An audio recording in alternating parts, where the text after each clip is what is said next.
जब शैली चौधरी वोट डालने जाती है अंदर, बीजेपी का जो ऑब्जर्वर बैठा है वो शैली चौधरी की वोट पे ऑब्जेक्शन करता है।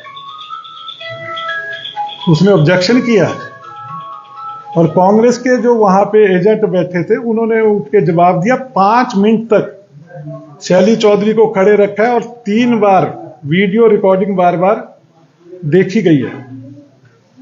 रिटर्निंग ऑफिसर ने 3 बार कैमरे में उसको देखा है और फिर वोट को ओके किया। ये वो बताना चाहिए, कांग्रेस के जो अंदर एजेंट बैठे थे उनको ये बात बतानी चाहिए। ये अंदर हुआ है, ये तो ऑन दी रिकॉर्ड चीज है। और दूसरी बात, कल हाँ एक वो ध्यान आई, परसों एक और बात चलाई कि मीडिया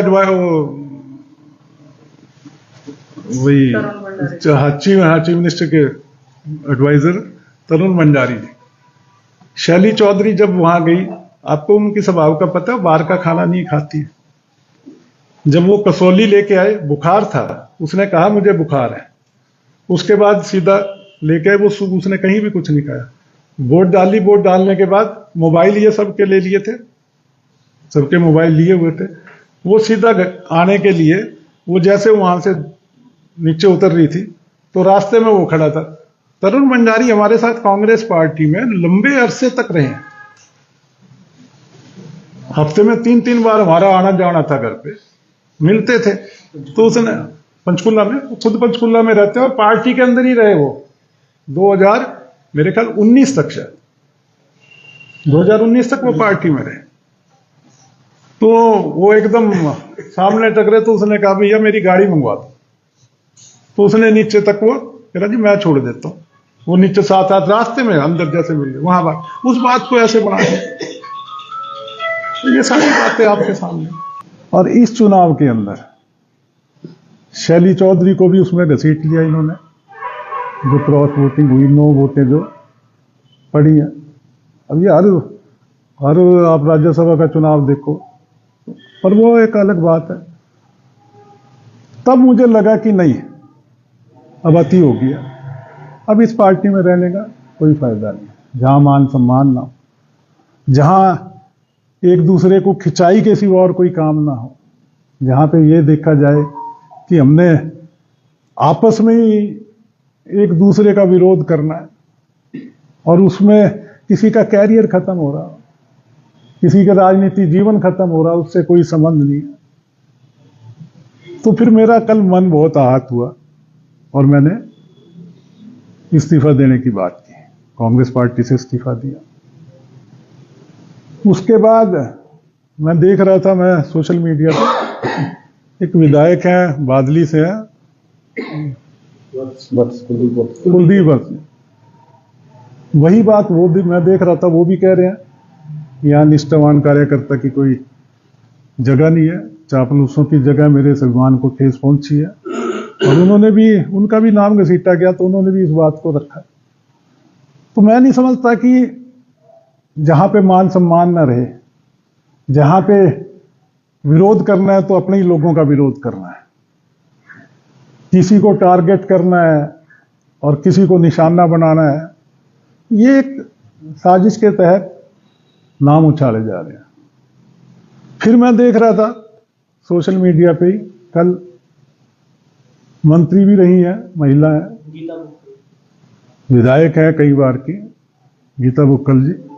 और महिलाओं का मैं दिल से सम्मान करता हूं, पर मैं देख रहा था कि वो अनाप शनाप बोल रही। अब उन्होंने शैली चौधरी का नाम लिया, मैं सिर्फ इतना पूछना चाहता हूं उनसे कि वो किस बिहाफ पे ये बात कह सकती हैं? वो रिटर्निंग ऑफिसर है अंदर, क्या है वो? क्या उनके पास ऐसा सबूत है जो वो नाम ले रही है? उसके बाद उन्होंने एक बात नहीं कही, 3 बातें कही। दूसरी बात वो कहती हैं कि वोट डालने के बाद शैली चौधरी और पता नहीं औरों का भी नाम लेके वो सीएम हाउस चली। कौन गया? क्या प्रूफ है आपके पास? आप बताओ। बिना सबूतों के आधार पे आप किसी का नाम कैसे ले सकते हैं? शैली चौधरी को भी महसूस हुआ, वो बल्कि बहुत ज्यादा महसूस कर रही है इस बात को।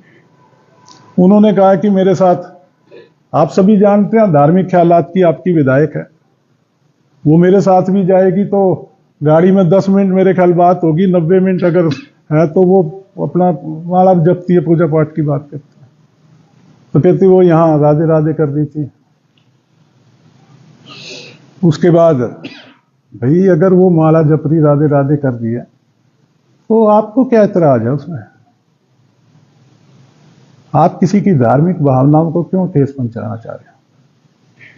उसके बाद उन्होंने पता नहीं एक लाइन और कही, बगल में छुरी, मुंह में राम राम, बगल में छुरी। भाई गीता जी, आपको राम नाम से क्या इतराज है? राम नाम तो लेना चाहिए, आपको भी बल्कि लेना चाहिए। उनको क्या इतराज है? और किसी को भी अपनी मर्यादाएं, हदें पता होनी चाहिए, उससे बाहर नहीं जाना चाहिए। आज मुझे भी पता, उनके हस्बैंड सरकारी ऑफिसर रहे हैं, बड़ी बातें हुई हैं उस टाइम जो मुझे सुनने में आया। उनके ब्रदर है, वो सरकारी अफसर रहे, उनकी बड़ी बातें आई। पर मुझे पता है मेरी हदें कहाँ तक है, मैं उन बातों पे नहीं जाना चाहता।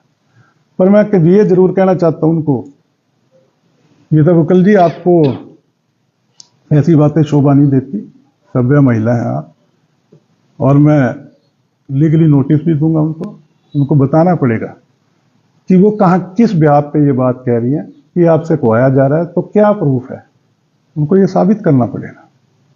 और उसके साथ साथ मैं एक और बात कहना चाहता हूं कि कोई भी अगर ऐसे झूठे इल्जाम, ऐसी बातें करेगा, राजनीतिक रूप से आप कहो जो बात कहनी है, मेरा विरोध करना, मैंने पार्टी छोड़ी, विरोध करो। आपने शैली चौधरी का विरोध करना, विरोध करो। और ऐसे झूठे इल्जाम लगा के विरोध करोगे तो फिर बोलने के लिए मेरे पास भी बहुत कुछ है, मुझे भी बोलना। मैं समझता था कि बैनगढ़ ने हमेशा साथ दिया, पर वापसी में हम नहीं कुछ कर पा रहे। पार्टी के अंदर बात करें तो वहां कोई सुनने को तैयार नहीं, कहीं कोई किसी बात का कोई औचित्य नहीं है, खाली आपस में अंतर कलह की बात हो।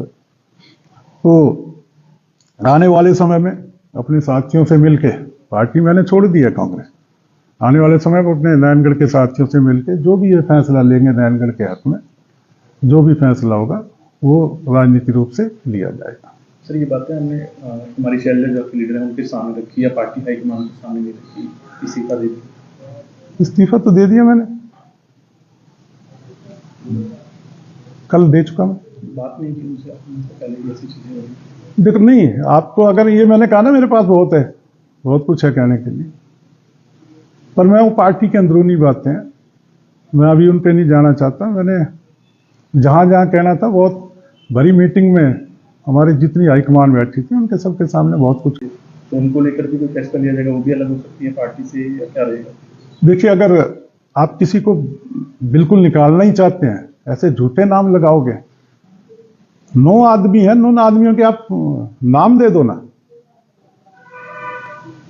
खाली एक अंदाजा लगा के आप किसी बात को कैसे कह सकते हो? पार्टी जो फैसला लेगी वो देख लें।